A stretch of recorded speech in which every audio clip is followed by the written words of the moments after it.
ఈరోజు మనం అనోవ్యులేషన్ అంటే అండం విడుదల కాకపోవడము. సో పీరియడ్స్ తో సంబంధం లేకుండా అండం విడుదల కరెక్ట్ టైంకి అవ్వకపోతే దీన్ని అనోవ్యులేషన్ అని చెప్తాం. సో అనోవ్యులేషన్ అనేది ఎప్పుడు జరుగుతుంది, అండం విడుదల కాకపోవడం అనేది ఎప్పుడు జరుగుతుందో తెలుసుకుందాం. సో ఫస్ట్ అండ్ ఫార్మోస్ట్ అండం విడుదల కావాలంటే బ్రెయిన్ నుంచి, మెదడు నుంచి కొన్ని హార్మోన్స్ రావాలి. FSH, LH అనే హార్మోన్స్ బ్రెయిన్ సిగ్నల్ ద్వారా పంపిస్తుంది. ఈ సిగ్నల్ ఓవరీకి అందాలి. సో అండాశయంకి ఈ సిగ్నల్ అందినప్పుడు అండాశయం వేరే హార్మోన్స్ని సెక్రీట్ చేస్తుంది. అలాగే అండం పెరగడం కానీ, అండం నుంచి కణం విడుదల అవ్వడం కానీ జరుగుతుంది. సో ఇది నార్మల్ సైకిల్. కానీ కొన్నిసార్లు బ్రెయిన్ నుంచి కరెక్ట్ సిగ్నల్స్ వెళ్ళవు. సో FSH, LH అనే హార్మోన్లో తగ్గింపు కనిపిస్తుంది.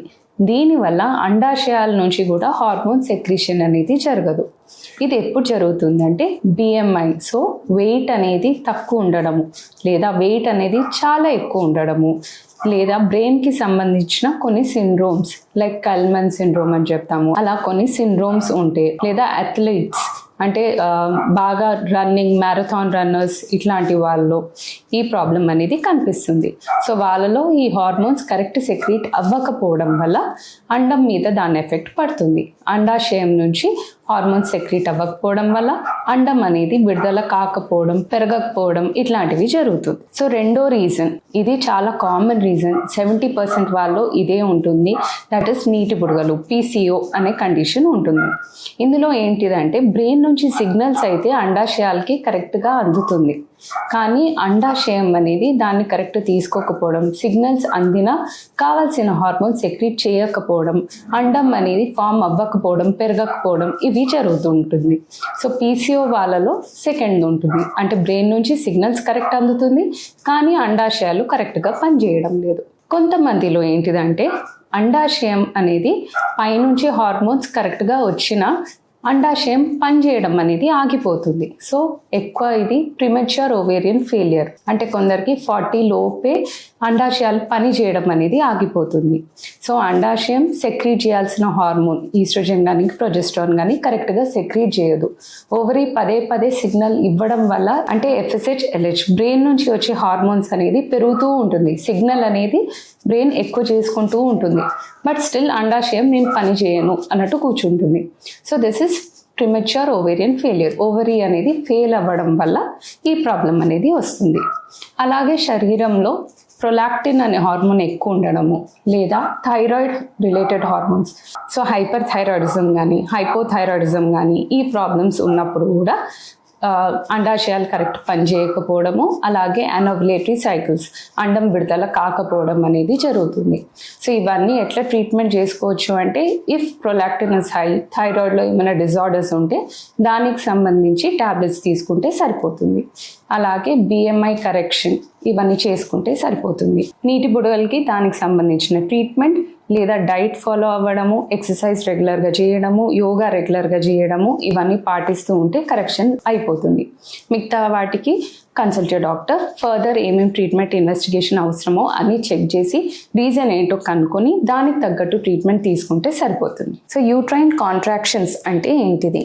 సో యూట్రైన్ కాంట్రాక్షన్స్ అంటే యూట్రస్ అనేది మజిల్తో ఏర్పడి ఉంటుంది. ఆ మజిల్ అనేది కాంట్రాక్ట్ అవ్వడం అంటే ఇట్లా దగ్గర రావడం, లూజ్ అవ్వడం అనేది జరుగుతుంటుంది. సో ప్రెగ్నెన్సీలో యూట్రైన్ కాంట్రాక్షన్స్ అనేది అవుతుంది అంటే బేబీ బయటికి రావడానికి, సో బేబీని యూట్రస్ పుష్ చేసినప్పుడు ఈ కాంట్రాక్షన్స్ అనేది కనిపిస్తాయి.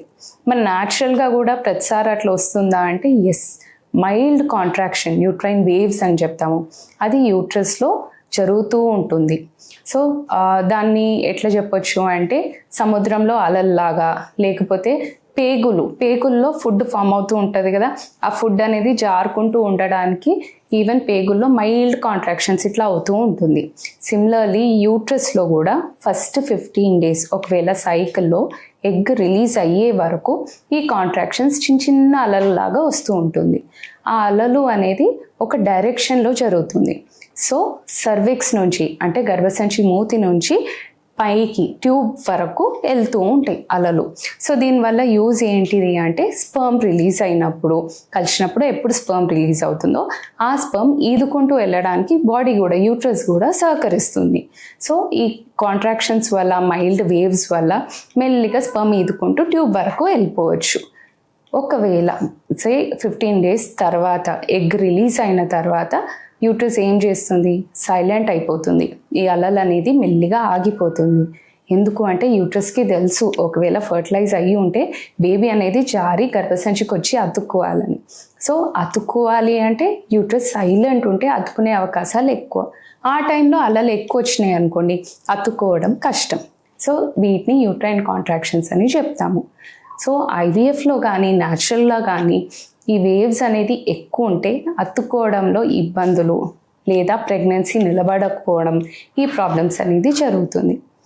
ఈ వేవ్స్ ఎక్కువ ఎవరిలో ఉంటుంది అంటే ఎండోమెట్రియోసిస్ ఉన్న వాళ్ళు, లేదా కంతులు ఉన్న వాళ్ళు, లేదా పదే పదే యూట్రస్లో ఇన్ఫెక్షన్స్ ఉన్న వాళ్ళు ఈ అలలు, ఈ వేవ్స్ ఆర్ కాంట్రాక్షన్స్ అనేది కరెక్ట్గా ఉండదు. అందుకనే ఐవీఎఫ్లో కానీ వేరే పద్ధతిలో కానీ లేదా ప్రెగ్నెన్సీ వచ్చాక ప్రొజెస్ట్రాన్ సపోర్ట్స్ అనేది ఇస్తూ ఉంటాము.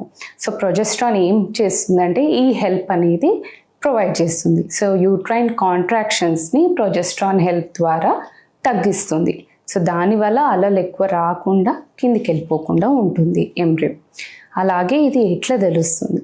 సో వెనెవర్ ఐవీఎఫ్కి వెళ్ళినప్పుడు ఎంబ్రియో ట్రాన్స్ఫర్కి వెళ్ళే ముందు మనం స్కాన్ చేస్తున్నప్పుడు ఈ అలల్ని గమనిస్తూ ఉంటాము. సో కాంట్రాక్షన్స్ ఉన్నప్పుడు ఒకవేళ యాంప్లిట్యూడ్ అంటే కాంట్రాక్షన్ స్ట్రాంగ్ ఉందా లేదా, ఫ్రీక్వెన్సీ ఎంత వస్తుంది, ఏ డైరెక్షన్లో వస్తుంది, ఇవన్నీ గమనిస్తూ ఉంటాము. అది గమనిస్తే తెలుస్తుంది వేవ్స్ ఎక్కువ ఉన్నాయి, కాంట్రాక్షన్స్ ఎక్కువ ఉన్నాయి అనేది. అప్పుడు సపోర్ట్స్ కానీ కొన్ని రిలాక్సెన్స్ అనేది పెంచుతూ ఉంటాము. ఇన్ అ వే వేవ్స్ ఎక్కువ ఉన్నాయి, అలలు స్ట్రాంగ్గా ఉన్నాయి, ఎక్కువ సార్లు వస్తున్నాయి అంటే సక్సెస్ ఖచ్చితంగా తక్కువ ఉంటుంది. సో అది సైకిల్ బై సైకిల్ చూసి డిసైడ్ చేస్తూ ఉంటాం. Okay, thank you.